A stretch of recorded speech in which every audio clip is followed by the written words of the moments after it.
I think a lot of us have spent decades building our lives around what I like to call living with a sense of urgency. There's always something to chase.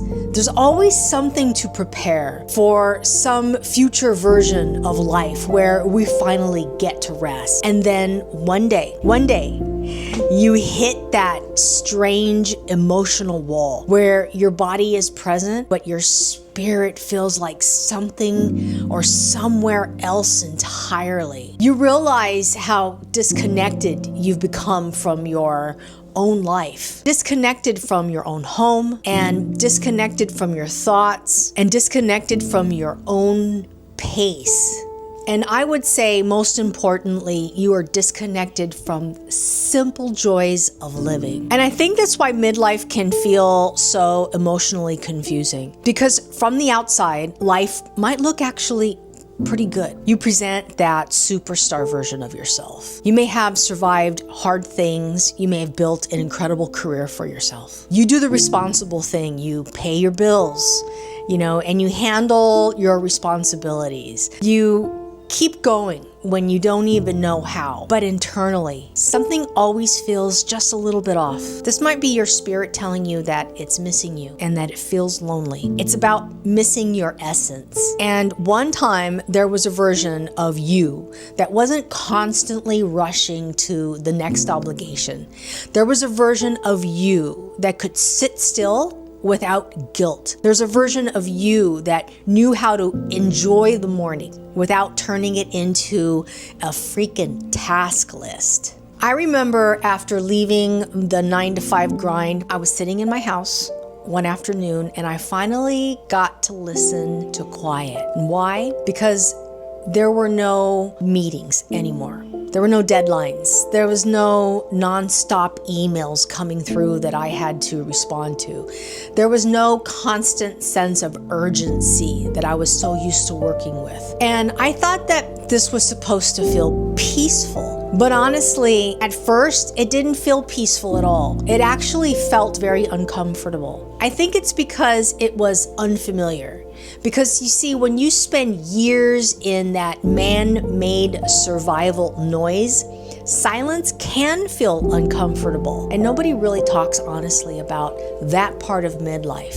And for a long time, I truly thought I was the only one feeling this way. But now I don't think that's true at all. I think there are millions of people experiencing an existential awakening in midlife and unfortunately mistaking it for failure. I think one of the biggest realizations people have in midlife is that you can spend decades doing everything right and still wake up feeling disconnected from your own existence.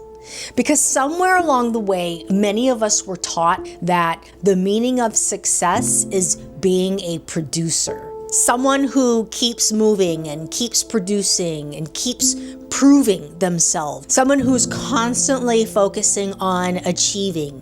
And then eventually your entire identity becomes built around something so demeaning known as usefulness. You become valuable because you solve problems, because you endure, because you carry things. But what happens when your spirit no longer wants to live inside survival mode? What happens when your soul starts rejecting the pace that you've normalized? That's the part nobody prepares you for. You see, the body can continue to function inside urgency long after the spirit has become exhausted by it. And I think that's why so many people reach midlife and suddenly begin questioning everything. Not because they're ungrateful, not because they failed, but because they can finally hear themselves underneath all the noise. And once you hear yourself, you can't unhear it.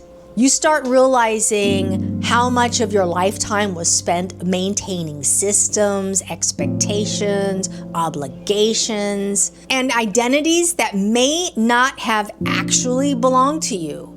And that realization can feel both terrifying and liberating at the same time. I think midlife is the season where many people stop asking, what am I supposed to do? And they finally begin asking, who was I before the world told me who I needed to be. Because underneath all the roles, all the responsibilities, all the rushing, there is still an essence about you. A quieter version of you, a slower version of you, a version that may have been waiting decades to finally breathe. And I think this is why so many people begin craving simplicity in midlife. It's not because they're lazy, it's not because they've given up on life, but because their nervous system is asking for restoration. We start longing for things that once seemed insignificant, like slow mornings, or peaceful breakfasts, nature, silence, cooking dinner without multitasking, conversations that have depth, time that actually feels like our own. And maybe that longing isn't random. Maybe it's wisdom. Maybe it's your spirit. Maybe your spirit is trying to guide you back toward yourself. Because I don't think the purpose of life was to spend every waking moment rushing toward exhaustion. I think we were meant to experience life, to notice it, to participate it, to actually inhabit our days instead of racing through them. And maybe that is the real awakening, realizing that you don't want to escape your life anymore. You want to finally arrive inside it. And I think that's where the real shift begins. When you stop measuring your life by productivity and you start measuring it by presence. Presence with yourself, presence with your own thoughts, presence with God, presence with the people and that moments that actually matter. Because maybe lifetime was never meant to be something we constantly trade away. Maybe it was meant to be lived intentionally, protected intentionally, experienced intentionally. And honestly, that changes everything. You stop glorifying burnout. You stop worshiping urgency. You stop believing your value is connected to how exhausted you are. And slowly, you begin creating a different kind of life. A life with margin, a life with breath, a life with room for beauty once again.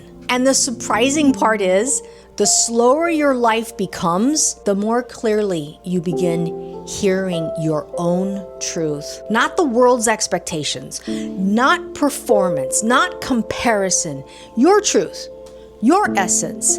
And maybe that's what midlife is really offering us. Not decline, not irrelevance, but an invitation to reclaim the lifetime that was always meant for us. And maybe for the first time in decades, to finally live it awakened.